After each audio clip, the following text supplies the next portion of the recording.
I think most people, if you haven't heard of this person or this book, I strongly recommend you both learning about him and the book. Dr. Brian Weiss, who wrote one of the more seminal works in our time on reincarnation, Many Lives, Many Masters. And he relates the story of how, again, he was a Columbia University, Yale University educated doctor, and he was not, really spiritual in any way. And he tells the story. He was working with this patient. Her name was Catherine, and he's working with her for about a year.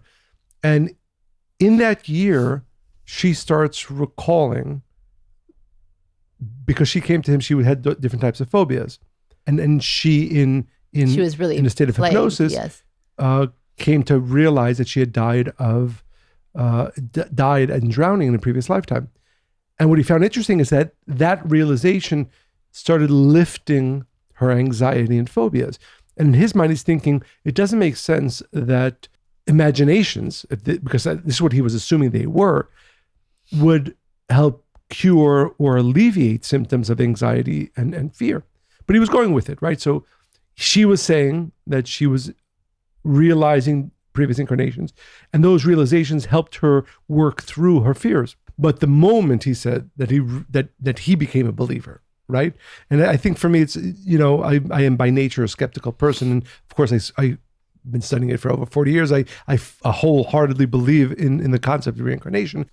While she's in the state of hypnosis, she says, your father's here to Dr. Weiss, Dr. Brian Weiss. And she starts telling him details about his father that nobody knows. Now, this is 1981, before there's Google. There was both no way for her to know this and no way for her to find out this information. He said, you named your daughter after your father. His father's, and it was true. And then she tells him his father's Hebrew name, which was Avraham.